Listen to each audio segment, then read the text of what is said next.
Bienvenue à votre émission Cophosité. Nous continuons nos études sur le livre du Lévitique.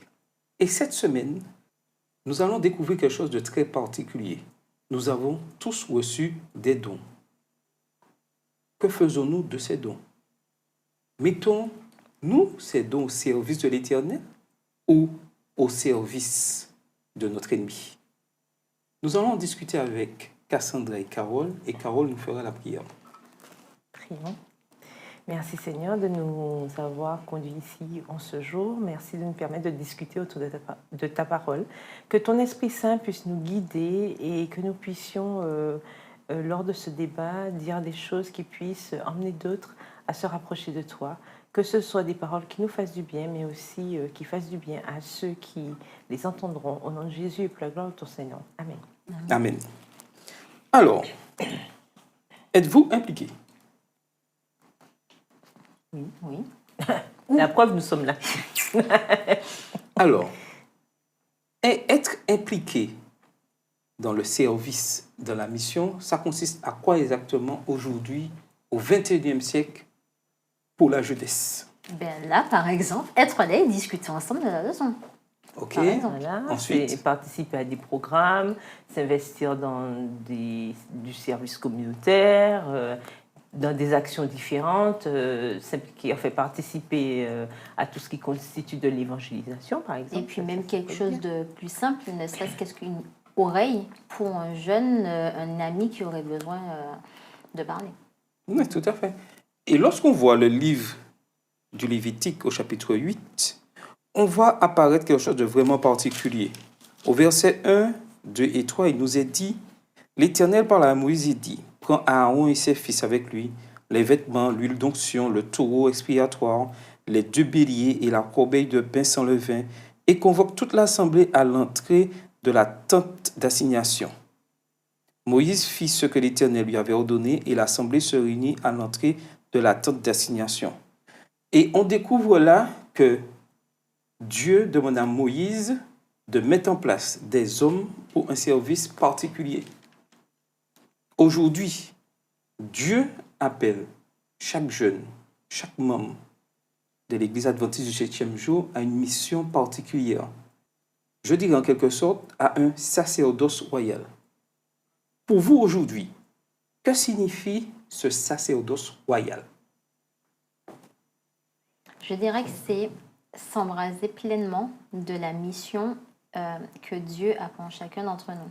C'est être mis de la même manière que les rois, les reines, les princes, les princesses, ils ont une mission, ils ont des fonctions bien particulières en fait, qui sont propres à chacun en fait de leur statut. Et bien Dieu en fait, il met son peuple à part et il donne à chacun des fonctions. Et faire partie de ce sacerdoce royal, c'est ça. Tout à fait. Oui, c'est ça, c'est ce côté d'être mis à part pour le service. Et déjà, en tant que chrétien adventiste du 7e jour, notamment, déjà, on devrait être à part.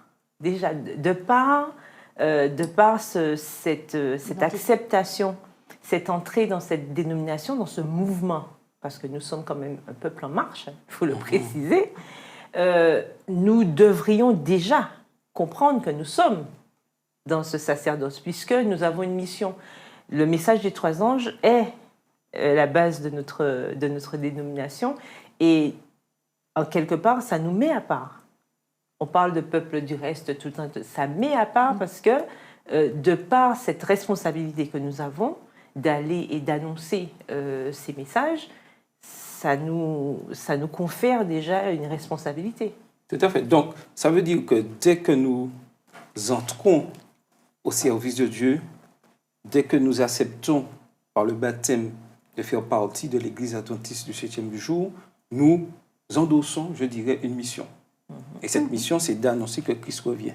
D'ailleurs, ça fait partie des 13 vœux. Oui. Tout à fait. Mais est-ce qu'il y a dans l'Église, est-ce qu'il y a de la place pour tout le monde? Mais bien sûr.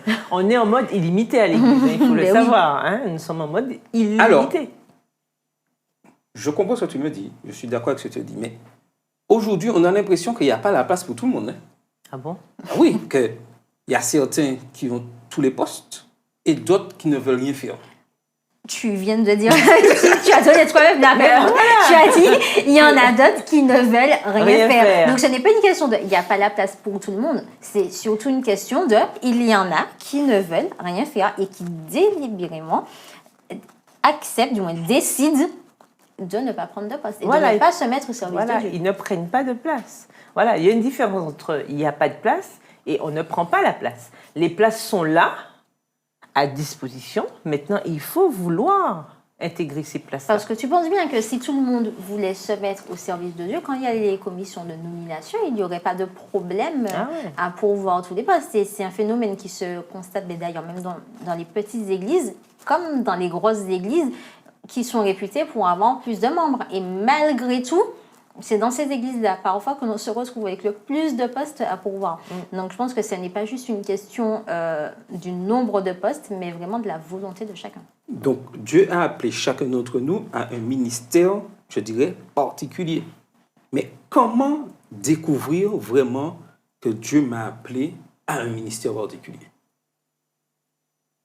Mais nous savons que Dieu donne à tous des dons.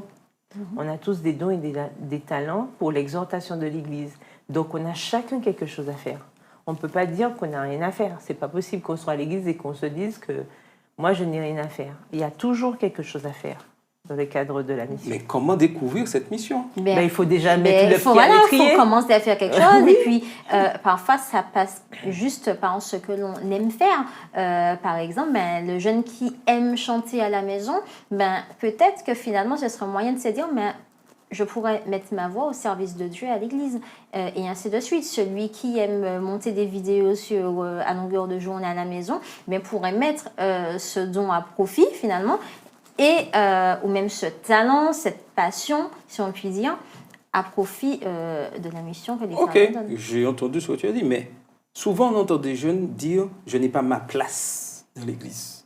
Je ne trouve pas ma place. Non, alors ça, c'est autre chose. Ça, c'est surtout une histoire de, il y a les adultes, et puis il y a nous les jeunes, et puis les adultes ne vont pas nous donner, intergénérationnel, les adultes ne vont pas nous donner notre place. Mais moi, il y a quelque chose il faut la prendre, la place. En fait, moi, c'est pas ça seulement parce que j'entendais des jeunes qui le disaient dernièrement. Il y a quelque chose qui me dérange dans ça.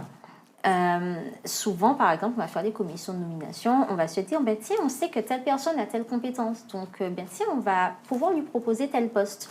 Par contre, si on ne sait pas que quelqu'un a des compétences, on ne va pas pouvoir le deviner, on ne va pas pouvoir dire à cette personne, tiens, on va te mettre à ce poste. Par contre, toi qui sais que tu as cette compétence, qu'est-ce qui t'empêche, à un moment donné, d'aller voir quelqu'un, d'aller voir un des dirigeants de l'église, d'aller voir une des personnes qui sont en poste dans ce domaine et de lui dire, écoute, j'ai telle compétence, tu sais, je pourrais peut-être t'aider. Et à ce moment-là, ça permettra de découvrir de nouvelles personnes avec de nouvelles compétences. Mais en fait, tout le monde reste à dire « Ouais, mais en fait, on ne me donne pas ma place. » Et puis, non, mais en fait, c'est juste qu'on ne veut pas me donner des postes. Et puis, on donne toujours aux mêmes personnes. Non, si chacun montre la volonté de se mettre en action, tout le monde va pouvoir travailler. Et puis, il faut... Tout à fait, je suis entièrement d'accord avec ça. C'est-à-dire qu'il faut soi-même s'intégrer. Il faut aussi il faut aller de l'avant. Il faut faire le premier pas. Parce que quand on a vraiment envie d'être au service de Dieu, on y va, quoi. Parce que Dieu ne nous donne pas un esprit de timidité, comme il dit dans Timothée, d'accord? On a un esprit de force, de sagesse. Donc, en tant que jeune, on doit être motivé aussi. Et la motivation, c'est pas une perfusion, hein. C'est pas une transfusion sanguine. Non, mais c'est vrai. Ça ne se distille pas, quoi. Il faut aussi qu'on ait envie. J'ai fait quoi? C'était ça. Non. Parce que je me dis que si je reçois ce sacerdoce royal, ça descend en moi. Et puis, une fois que je suis habité et que j'ai été oint par l'Éternel dans ma mission. Oui, je sais que la chanson dit quand l'Esprit de Dieu habite en moi, je cours comme David, je chante comme David. Oui, je sais, mais pour que l'Esprit de Dieu habite en moi, effectivement, pleinement, il faut déjà aller de l'avant. Le jeune David, d'accord, il n'a pas attendu tranquillement quand il est arrivé sur le champ de bataille et qu'il a vu Goliath en train de faire ses bêtises. Qu'est-ce qu'il a dit? Il a été, ah ouais, oui, mais il y a des soldats plus aguerris comme moi. Non! Mais Avec la force que Dieu lui a donnée, il a dit non, mais comment vous pouvez accepter une telle chose? Donc, en tant que jeune, il a été de l'avant. Lorsque Caleb et Josué, ils étaient parmi les 12 espions, ils ont été dans cette ville, ils ont vu des géants. Alors les autres, ils ont vu que les mauvaises choses. Mais Caleb et Josué, encore des jeunes. Je veux dire qu'il faut aussi, en tant que jeune, qu'on soit motivé. Il faut qu'on soit proactif. Voilà, et non seulement proactif, mais il ne faut pas avoir peur de proposer. Il faut être force de proposition. Moi, je me rappelle à chaque fois, bon, j'ai eu l'occasion de fréquenter différentes églises dans ma vie et tout, mais chaque fois que j'arrive dans une église et tout, ben, c'est moi qui me propose. Je suis arrivée dans une église, on ne savait pas que je savais chanter, par exemple, mais voilà, j'ai proposé, on m'a fait confiance, eh ben, j'ai chanté, ah ben tiens, elle sait chanter, machin, mais je veux dire, il faut agir comme ça. Je maîtrise l'anglais, etc., machin, ben, j'ai proposé, eh ben voilà, j'ai fait une classe anglophone, machin. Ben, je veux dire qu'il faut, comme elle disait, il faut aussi proposer des choses pour qu'on puisse voir ce que tu veux. Et puis, même par exemple, dans le monde du travail, tu vas faire ta lettre de motivation, tu vas faire ton CV, c'est toi qui mets en avant tes capacités. Et d'ailleurs, même quand tu es dans ton travail, c'est toi qui iras dire à ton patron, mais regarde, en fait, je sais faire telle et telle chose, je pourrais faire telle chose. Pourquoi à l'église, on passe notre temps en fait à dire oui, mais en fait c'est un tel qui ne nous donne pas de poste, c'est la commission de nomination qui ne veut pas, et puis non, mais en fait c'est parce qu'on veut pas donner la place aux jeunes. Non, en fait, de la même manière qu'au travail, on aura cette faculté finalement à se dire on va se challenger et puis on va donner le meilleur de nous-mêmes et puis on va montrer vraiment qui nous sommes et toutes nos compétences, mais dans la mission de Dieu, on devrait le faire systématiquement. Tout à fait. Il ne faut pas hésiter à enfoncer les portes fermées. Enfin, que nous pensons fermées. Ok, mais est-ce que je peux m'avancer dans ce ministère sans consécration? Ben non. Ben non. Mais est-ce que c'est pas ça aujourd'hui le problème, la consécration? Alors, c'est vrai que c'est quelque chose qui va se voir beaucoup, ou alors une consécration qui se perd, ou des jeunes qui n'étaient pas suffisamment consacrés.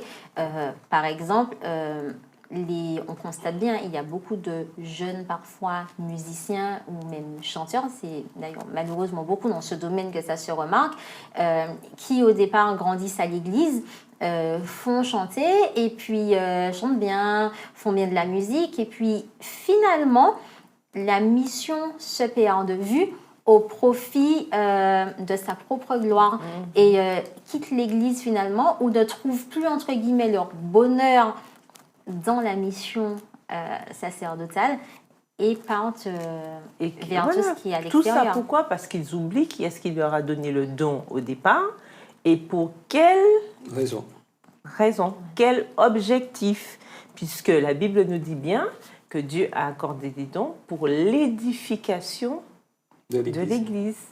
D'accord? Pas mon édification, l'édification de l'Église. Donc, c'est sûr que si on déplace le curseur un peu trop, du coup, on perd de vue l'objectif, on perd bien sûr tout intérêt et on se met bien sûr à dire oui, l'Église, on s'ennuie, l'Église, on parle trop, l'Église, ceci. Et on commence à définir et on énumère tous les problèmes qu'on trouve à l'Église. Subitement, en fait, ce qu'on trouvait joli, beau, c'est devenu laid, c'est devenu moche, on s'ennuie. Enfin, on cherche toute espèce d'excuses. Je répète, j'insiste sur ce mot-là puisque c'est ça en fait. On cherche des excuses pour aller de l'autre côté, pensant comme la chef de M. Seguin que l'herbe sera plus verte ailleurs, alors qu'en réalité, pas du tout. Après, je pense qu'il y a un phénomène qu'on ne peut pas nier et qui est propre à l'être humain. Quand on verra quelqu'un qui aura un don, qui va faire quelque chose de beau, de bien dans nos églises, par exemple, on va passer notre temps à le complimenter. Mais jamais on ne va ramener en fait ce qu'il fait de bien à Dieu. Jamais on ne va lui dire, mais tu sais, c'est grâce à Dieu que tu le fais. Et souvent, c'est quelque chose qui se perd. Et je pense que ça contribue à faire en sorte que la personne, à grossir l'ego de la personne et puis qu'au final, elle ne voit plus Dieu, elle ne voit plus ses capacités données par Dieu, mais données par elle-même finalement. Oui, et lorsqu'on regarde comment fonctionne l'Église adventiste, tout le monde est appelé à mettre son ministère au service des autres. C'est-à-dire le don ce qu'il fait au sein de la communauté, c'est pour le service des autres. Malheureusement, puisque nous vivons dans un monde de péché, on trouve beaucoup de membres d'église ou des dirigeants qui font des choses pour Leur propre. leur propre gloire ou satisfaire leur propre intérêt. Et ce n'est pas ça, l'Église. Et lorsque, je dirais, les membres se mettent dans cette situation, ils mettent en difficulté le système qui a été mis en place au niveau de l'Église adventiste. C'est-à-dire que, je dirais qu'on a l'impression que les membres dépendent du pasteur, dépendent des anciens, dépendent des responsables du département. Et s'il n'y a pas de pasteur, s'il n'y a pas d'anciens, on a l'impression que l'Église ne fonctionne pas. Mais ça, c'est tout simplement parce que ces personnes oublient qu'elles aussi, elles ont une mission à jouer et elles mettent sur un piédestal ces personnes-là. Ces personnes oublient que l'Église, c'est un seul corps et que chaque partie du corps a une fonction qui sera bien précise et ce, indépendamment de la grosseur, de la grandeur et de la profondeur. Tout à fait. Mais il y a aussi, je pense qu'il y a cette déformation spirituelle aussi qui rentre en compte. C'est-à-dire, il y a les origines, parce que nous savons qu'à une époque, il y a une dénomination particulière qui dominait et qui faisait comprendre que pour aller à Dieu, il faut passer par quelqu'un.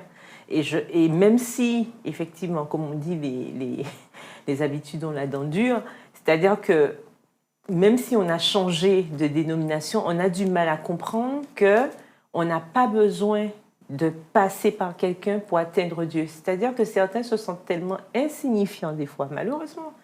Insignifiants, ils pensent qu'ils ont forcément besoin de l'approbation de quelqu'un d'autre pour pouvoir réaliser quelque chose.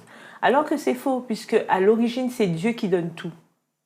Donc, on peut passer par Dieu directement. Je n'ai pas besoin de l'approbation de l'autre pour pouvoir asseoir et dire si je fais quelque chose bien ou pas, puisque c'est Dieu qui me l'a donné. C'est ça. Et on a cette tendance à toujours chercher l'approbation de l'autre. Et c'est ce qui, parfois, empêche à certains d'agir, parce qu'ils ont l'impression que comme on ne leur dit pas soit merci, soit c'est bien, soit c'est machin, ils n'ont pas besoin de le faire. On ne va pas le faire. Alors que c'est faux. Lorsque nous nous impliquons dans les affaires divines, en fait, on doit le faire parce qu'on aime Dieu. Pas parce qu'on recherche de l'approbation, pas parce qu'on recherche de la gloire ou quel que soit, ou de la reconnaissance. C'est pas ça l'objectif. Et dès le départ, Dieu a institué ce système de volontariat. On a vu ça dans le sanctuaire, on était les gens à part. On déconseille d'ailleurs les Lévites. Les Lévites dépendaient, ceux qui étaient au service sanctuaire, ils dépendaient de ce qu'emmenait le peuple, en fait. Ils n'avaient pas de choses à eux, d'accord ? Donc, tous ceux qui sont au service, en général, doivent l'être de manière désintéressée. Et ça doit vraiment nous faire réfléchir aujourd'hui à une époque où on a l'impression que certains veulent même être rémunérés pour ce qu'ils font dans la maison de Dieu. C'est quand même extraordinaire, puisque c'est Dieu qui nous donne les dons, les talents, et qui nous permet de faire ces choses-là. Donc, imaginez déjà que certains pensent qu'ils pourraient tirer quelque chose en fait, de pécunier là-dedans. Je me dis qu'on n'a pas compris, en fait. Et je pense que même les dirigeants des églises devraient se rappeler de cette notion et pas juste le membre lambda X ou Y qui n'a pas de poste. Parce que c'est vrai que là, on est beaucoup resté sur ces personnes qui n'hésitent pas non plus à prendre les postes. Mais il ne faut pas non plus oublier ces personnes-là qui, elles, sont en poste, qui ont des statuts bien particuliers et qui, parfois, elles-mêmes vont placer une certaine distance avec le reste des personnes de nos églises. Je pense que l'humilité devrait être au premier plan et ce pour tout le monde. Et si tout le monde arrive à se voir sur le même pied d'égalité, il n'y aura pas de problème en réalité. Voilà. Alors, je vais me permettre une certaine lecture qui doit amener dans nos dernières minutes à un certain débat de réflexion au niveau de l'Église adventiste du 7e jour.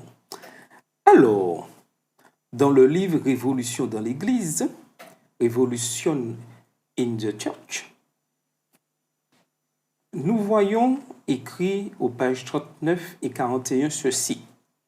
Lorsqu'on étudie l'histoire de l'Église adventiste, il devient rapidement évident qu'à l'origine, nous n'avions pas de pasteur fixe et rémunéré comme les églises d'aujourd'hui.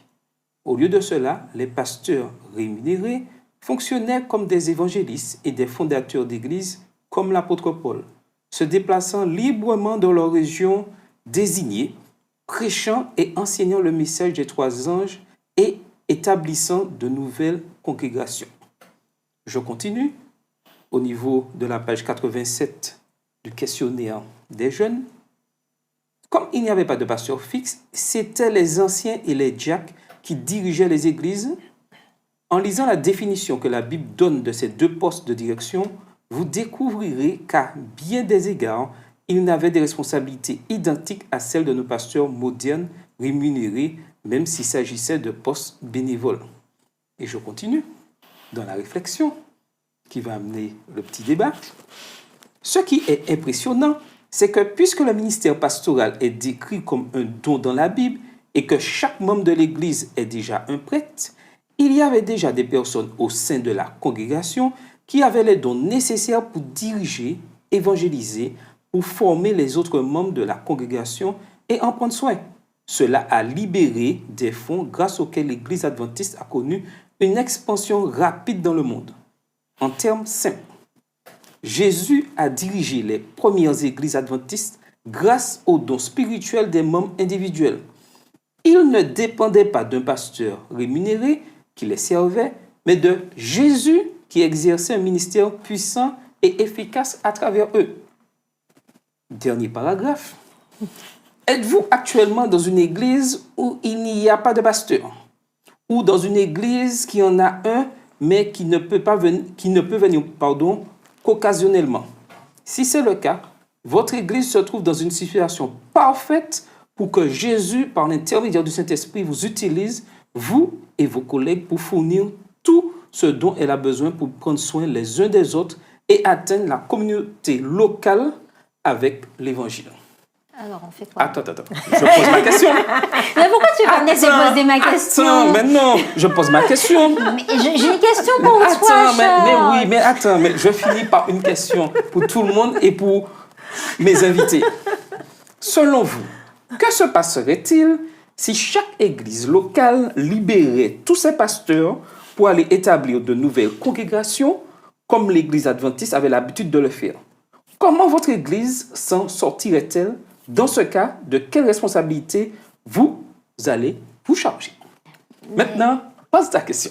Maintenant que j'ai mis... Tu as brossé. J'ai bossé et j'ai mis tout la table, il nous reste 6 minutes Si on pour parler. suit tout ton paragraphe, là, ton truc, C'est pas moi, c'est le questionnaire. on licencie tous nos pasteurs.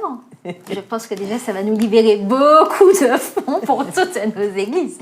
Pour faire de l'évangélisation. Hein? Exactement, ça nous permettra de rénover nos églises, on n'aura plus de problèmes. Moi, je sais pas. Non, mais je sais Alors, pas, on en vient à se Carole. poser cette question. Il est vrai, non mais c'est vrai, il est vrai qu'au début, c'était ça. Et il me semble que même la sœur White, dans un de ses ouvrages, déconseillait que les pasteurs, effectivement, s'établissent dans un secteur particulier. Donc, reste là, en fait, il devait être itinérant de préférence. D'ailleurs, au tout début, c'était ça. Et je crois que même l'œuvre ici, quand ça a démarré en Martinique, il y avait beaucoup de prédicateurs itinérants. Les gens bougeaient. Si je ne me trompe pas, Non, vas-y. ça va. Donc du coup, je pense que cette notion-là, malheureusement, s'est perdue. Cette notion de missionnaire, parce que là, on voyait vraiment que c'était des missionnaires. Et c'est vrai que si ça fonctionnait comme ça aujourd'hui, puisqu'on nous demande de revenir sur les ancêtres sorciers Tout à fait. et d'y marcher, n'est-ce pas? Je pense que ce serait bien parce que ça augmenterait aussi une certaine indépendance et spirituelle, déjà, et fonctionnelle. Parce que, effectivement, la nature a horreur du vide. Si je vois que ça va fonctionner, forcément, certains mettront le pied à l'étrier et on verra naître aussi et se développer, je pense, certaines compétences, certains dons qu'on n'aurait même pas soupçonnés. Pourquoi? Parce qu'il y aurait plus ce point de mire, le pasteur. Malheureusement, certains se focalisent trop. Si le pasteur dit c'est bon, si c'est un membre lambda qui a dit c'est pas bon, alors que c'est la même chose. Exactement. C'est vraiment dommage. On a l'impression qu'il y a une science infuse particulière, alors que c'est Dieu qui donne cette sagesse et que quand Dieu qualifie, c'est Dieu qui qualifie en fait. Et peut-être ça, on l'oublie souvent. Et on pense que c'est nous qui faisons quelque chose. En fait, on ne fait rien. Et Dieu peut utiliser n'importe qui. Tout à fait. Alors, je ne dirais pas que avoir des pasteurs, ce n'est pas important Non. dans nos C'est pas ce églises. qu'on a dit, hein. Voilà, on le précise bien. Oui. Par contre, s'il y a C'est la quelque mission. chose, voilà, s'il y a quelque chose que l'on peut constater, c'est qu'on a souvent tendance à placer le pasteur mais pas juste sur un piédestal, en haut de l'escalier. Quand on regarde bien, dans certaines églises, il y aura la place de parking réservée au pasteur.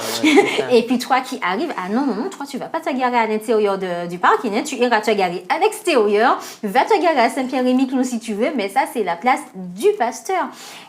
Et en fait, on est en train d'idéaliser, entre guillemets, la mission du pasteur, ses compétences et tout ce qui va autour, mais on oublie qu'avant tout, c'est une personne comme nous qui a eu une mission donnée par Dieu et que lui, sa mission, c'est peut-être celle-ci. Nous, on n'aura peut-être pas forcément les mêmes moyens pour à mener à bien la mission de Dieu, mais on aura en fait des choses en notre pouvoir, en nous, qui vont nous permettre de faire quelque chose. Et dans le texte, il te parlait des diacres. On a trop souvent tendance à minimiser le travail des diacres et à se dire ils sont juste là pour nettoyer l'église. Mais quand on reprend ne serait-ce que notre manuel d'église, je ne retourne même pas dans la Bible, si on reprend juste notre manuel d'église, dans le manuel d'église, on voit bien que le diacre, c'est une personne consacrée, c'est quelqu'un qui est là pour aller aider les autres et sa dernière mission,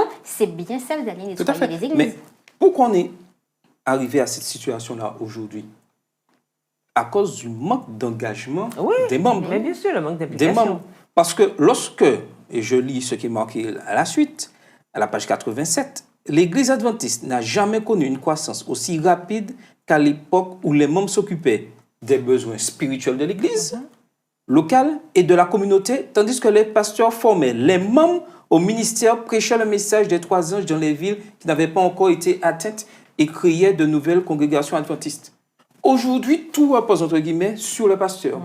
C'est lui qui doit faire ci, c'est lui qui fait le programme. En fait, on arrive dans une telle médiocrité, puis dans une telle lassitude. Non, parce que c'est la facilité. Mais en fait, c'est ça. La léthargie. On est vraiment dans une telle léthargie que si le pasteur ne fait pas des cours de doctrine, eh bien, personne ne peut faire des cours de... Et en fait, on arrive... Et c'est pas ça. Mais c'est ça, et on arrive de nos jours, et tu parles de manque de consécration, mais comment veux-tu que les membres soient consacrés s'ils ne lisent pas la parole de Dieu pour comprendre qu'ils devraient être consacrés? Et comme en fait, tout repose finalement sur une soi-disant et unique personne, ben, je suis désolée, mais notre pauvre pasteur, il n'est pas là en fait pour ça. Il n'est pas là non plus pour passer son temps à le faire. Mais pire, on a l'impression que le pasteur, au lieu de s'occuper d'annoncer le message des 3 anges, il s'occupe de est-ce qu'une voiture est bien garée, est-ce que le frère a bien parlé, machin, aide ceci, de aide cela, aide de ceci, alors que normalement, ce n'est pas de son ressort. Et j'irai même plus loin, quand je regarde nos efforts d'évangélisation,